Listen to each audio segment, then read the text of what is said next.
តាំងពីបានជួបរូបស្រស់នេះមក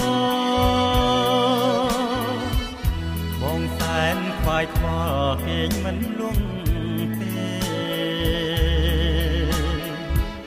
ឃើញទាំងត្រាអូនញញឹមមានស្នា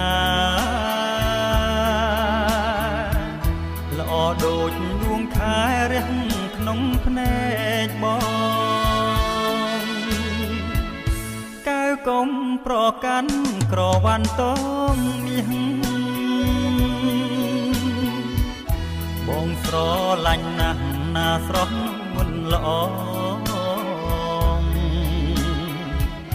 ចង់បានទាំងដើមទាំងស្លឹកទាំងតងអបជាប់ទ្រូងបងលំសូនសន្ខា